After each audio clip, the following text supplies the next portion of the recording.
Hi again, everyone. I'm Michael Clark, live here at LTV with the post-apocalyptic tropical storm Henri.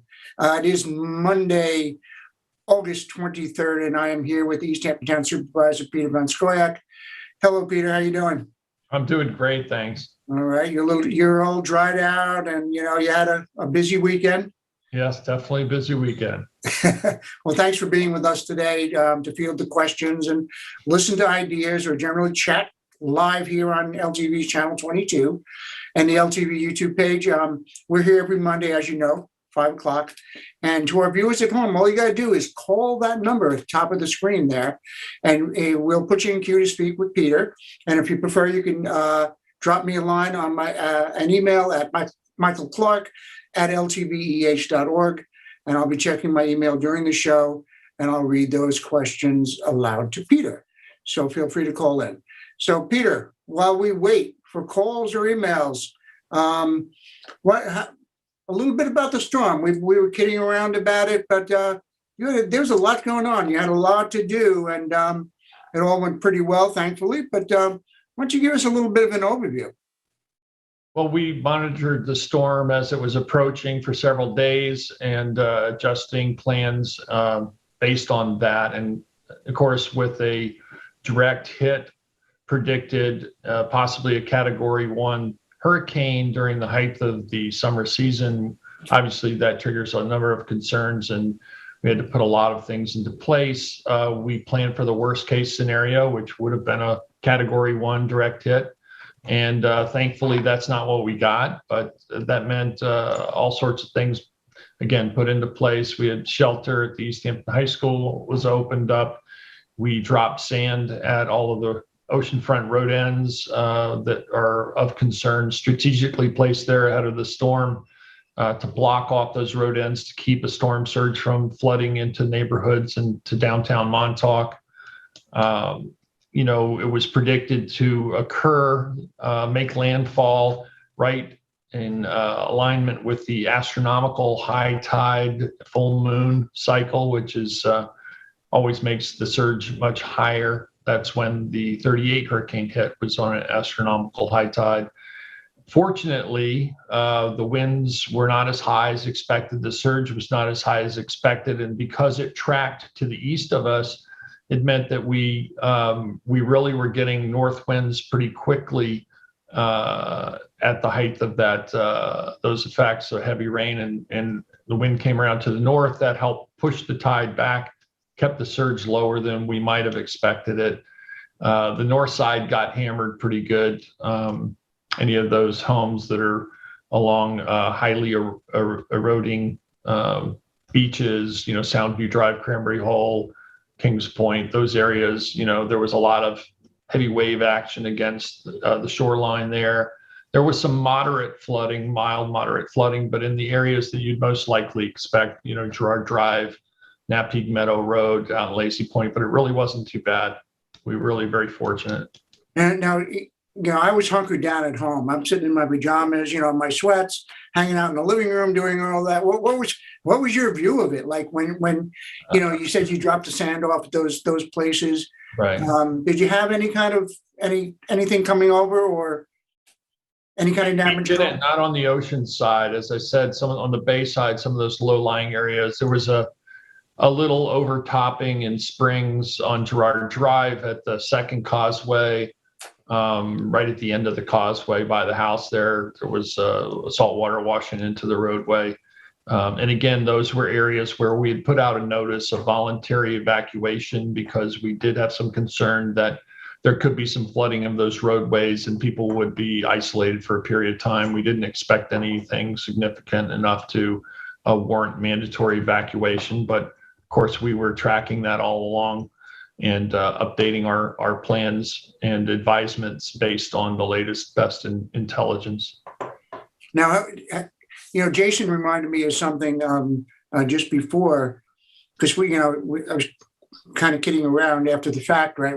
We can kid around, and but how much of Superstorm Sandy did this remind you?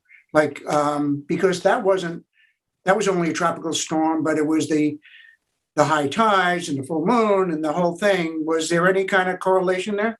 So that storm was in, 2012, and I recall at the time I had a boat. My charter boat was docked at Snug Harbor, and they were predicting 80-mile-an-hour winds. And I thought, well, that's not a problem there. It's tucked away location, floating dock, whatever. And then I saw storm surge expected 9 to 12 feet, and I thought, oh my gosh, this is a major problem. That storm was a tropical storm when it hit. The winds were not hurricane force winds, but that storm was 1,000 miles wide. And if you can imagine a storm that big, how much of the ocean it displaced, and that's what caused such a huge surge. So, that caused a lot of damage. We actually may have gained some sand on the ocean side because of those heavy breakers pounding in and pushing sand, washing sand up on the beach. We really fared very well. I was very concerned about our ocean beach, especially around downtown and Ditch. There were some negative effects, definitely, but we were really very fortunate.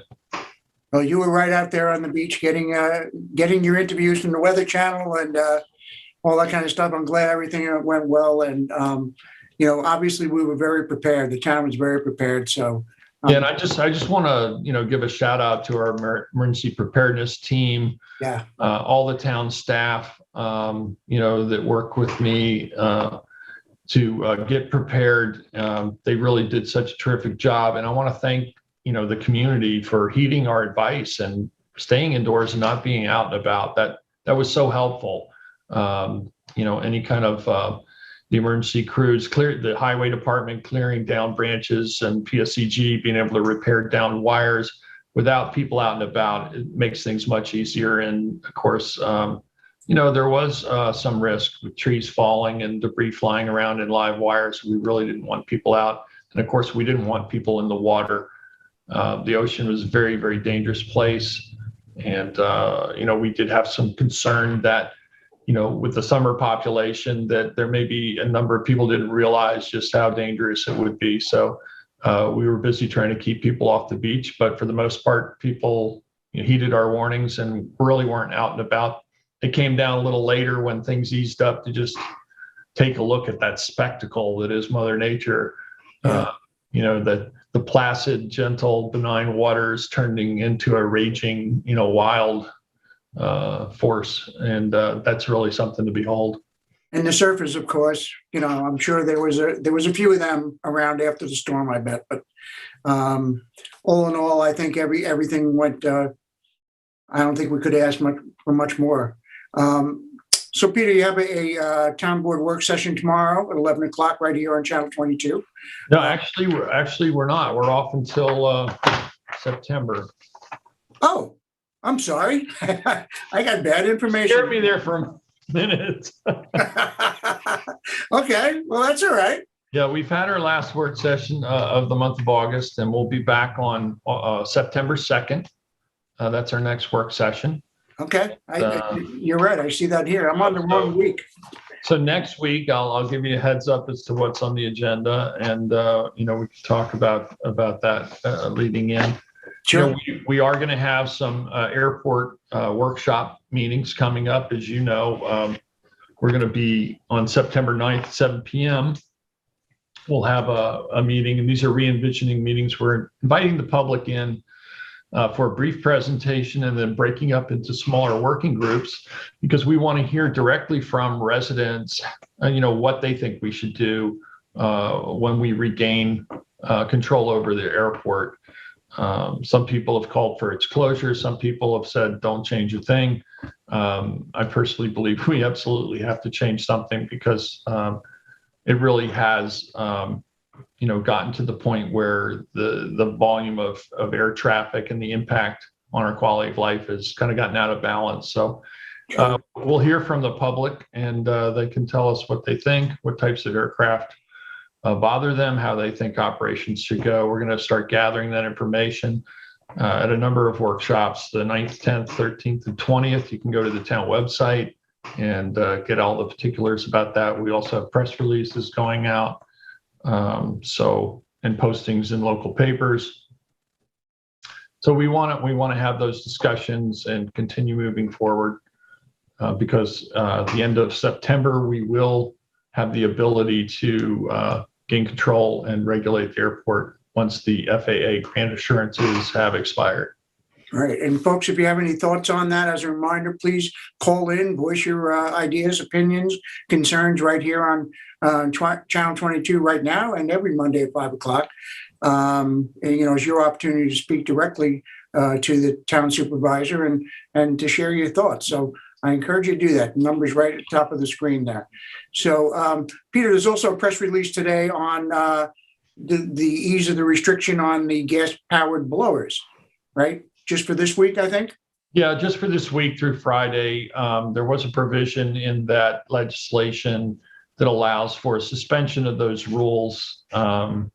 When we've had a major storm, this would certainly classify as that. And that would just aid in the ability to clean up post-storm. Again, if you have an electric blower, use that. But in some cases, the amount of debris is such that might justify a more powerful machine. We understand that. So there will be a short suspension of that rule. Okay. And now I know that you also had the opportunity this week to meet the new governor. I did. I had breakfast with the new incoming governor, Kathy Hochul, in Southampton on Saturday morning, just ahead of the storm. And she pledged her support post-storm cleanup when anything that the state can do to help us out here. Thankfully, we really don't need any help at this point. And she's someone I've met a couple other previous occasions. Been very impressed with her intelligence and her commitment to public service. She's somebody who has come up through the ranks, if you will. She started upstate as a town board member, was then a county clerk, became a congresswoman, and then lieutenant governor, and now she's assumed the top spot within New York State governance. And I'm really looking forward to working with her administration. There are a number of ways that the state can help us, and we are aligned in terms of renewable energy and some other efforts that are really important across the state as well as just here locally. So it was a pleasure to meet her and an honor, and look forward to furthering that relationship. That's great. And of course, the first woman governor of New York State. And were there any discussions about COVID and what any kind of preparations that the state is doing? Yeah, so I think you're going to hear tomorrow. I think tomorrow's the day, isn't it? When she will take the reins of power, if you will. And I think you will hear from her directly at that point a number of things about COVID. And, I know there's been discussion lately. The CDC, has recommended, obviously masks and whatnot, but the FDA just recently, as today, I guess, announced that the Pfizer vaccine has gotten its full review and approval. You'll recall that it was approved under emergency basis. The entirety of the studies necessary to give full approval have taken place, and have found that this is an extremely effective vaccine. Everybody should be getting it. New York City Mayor Bill de Blasio announced that all New York City school employees will be mandated this fall to get the vaccine. And I think you're going to probably see more of the same in various organizations and groups. And we'll see what the state announces, what the governor announces here on, I think, Tuesday. Okay, so we'll be looking forward to that. Yeah. What else is going on in town, Peter? I know there's a whole lot of things on your desk at the moment, but anything hot you'd like to share? So, today was the last day of budget meetings with department heads in preparation for the 2022 budget.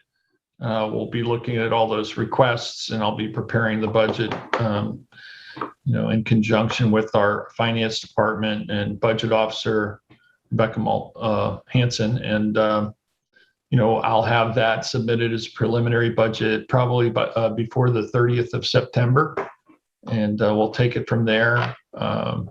We know that there continue to be a number of pressures on town government, both from the necessity to be able to attract and retain staff for various positions. We're in the same boat as every other business with that regard, and that has become more difficult, not just for local government, but across the board with businesses.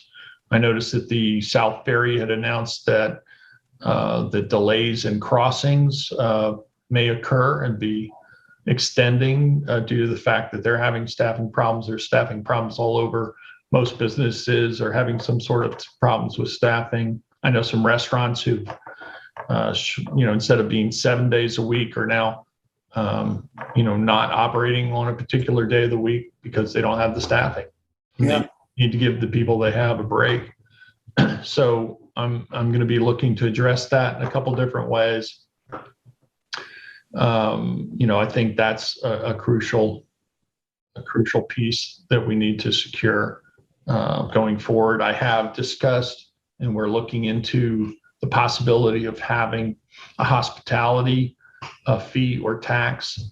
We host thousands of people here in town every summer, which requires that we provide necessary services, whether it be the police, code enforcement, garbage removal, highway department, you name it. And, I think the time has come for us to look at a non-property tax source of revenue to offset some of these pressures and to be able to provide the kind of services that we really need to protect our quality of life, whether it's better maintaining our roadways, improving enforcement, and other quality of life aspects. So that's something I'm going to be looking into.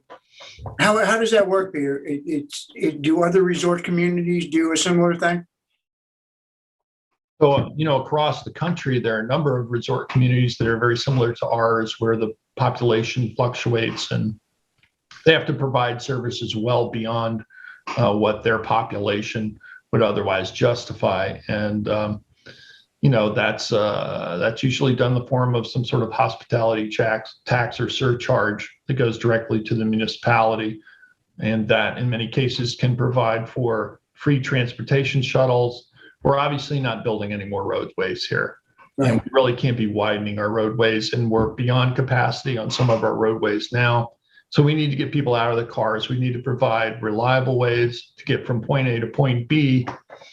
And, public transportation is one great way of doing that. We've had a free shuttle that runs in downtown Montauk on a loop for the last 4 summers. I guess it was suspended during COVID, but this is the 4th summer that we're running it. Something I instituted back 5 years ago. And that's been very successful and growing.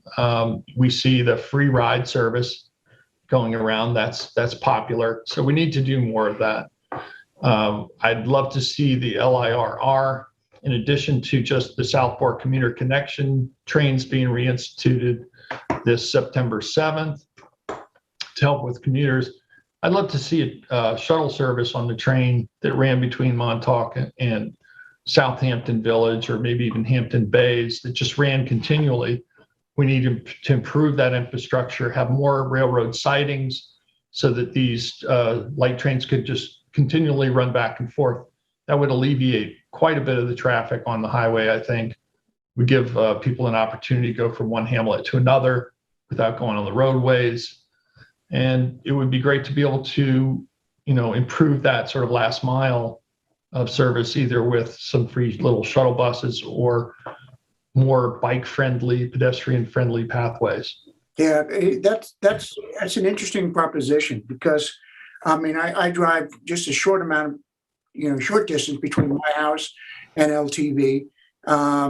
And, like everybody else, you hit the traffic, and while you're sitting in it, you're wondering, well, what can be done? I mean, the first thing, right, when you have people coming in is, looking at the infrastructure, what can we do differently to do that? And it's right, right away, it's widen the road, which I've said myself.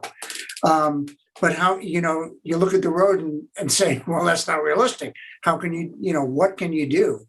So that's a really interesting proposal. So we need funding sources for those types of projects, and I think that we can apply for grant money from the state and federal government. That's pretty limited, and it takes time and whatnot. But I think we could do these sorts of projects ourselves if we had a funding source. And as you know, we have a 2% tax cap, so it's not something that I think we could really put on the shoulders of property taxpayers, if you will. And many of the services that are really being, the need for those services is really being generated from people who are coming to visit. So, I think that's why many other resort communities have taken this approach. It seems to be the most equitable way to take care of those additional infrastructure demands and services. And folks, if you have any thoughts on that, please call in. The number's right at the top of your screen here, 609-663-0574, and give us your thoughts on that. Give us what you're thinking about can be done. Again, we're here every Monday at 5:00 with Peter Van Scoyoc, Town Supervisor. Anything else, Peter, that you'd like to mention today? Gosh, I'm kind of drawing a blank. I'm just still a little bit shaken by the fact that you said tomorrow we had a work session. I'm sorry. I apologize. I was looking forward to just having a little bit of downtime right at the very end of the month. Because it's been the last vacation I took was February 2020. I know the feeling. I just automatically assume it's Tuesday. There's a work session. I didn't realize it was off. Right. Yeah. First three Tuesdays of the month, and but you had me there for a minute. I'm lucky I know what day it is. I'm the wrong guy. Well, if there's nothing else, Peter, once again, thank you and members of the town for pulling it all together in an emergency situation, the village as well. I think everybody did a great job, and everything came out wonderful. And you got to stand in the rain. I got to stay in my pajamas, but that's life. Michael, I think we were very fortunate, but I think it was a stark reminder to people that it is hurricane season, and while we might have dodged a bullet on this most recent storm, you really should have all your preparations for a hurricane well ahead of time, and have that list of things that you need to do, just prior to the hurricane hitting. If you have well water, one of the things that we do is we fill up the bathtubs, we fill up buckets, other containers, bottles of drinking water, because if the power goes out, you're not going to be able to have well water, and you never really know how long the power will be out. So that's a life hack. And then you can still flush the toilets with the water out of the bathtub. And, you should have batteries on hand, flashlights. If you have a generator, obviously you never want to be running that indoors. You want it outdoors in a well-ventilated place. But you should plan on getting gasoline well ahead of the storm, and not waiting till the day before. We saw what the gas stations looked like on Saturday. And that can be avoided if you just plan a little bit ahead. So, yep. Okay. Well, thank you very much, Peter. We will see you next week, 5 o'clock. Week. Very good. Thanks, Michael. Okay. Stay safe. Be well, everyone. There's no meeting tomorrow, Peter, just so you know. Thank you. Bye. Have a good night. You too.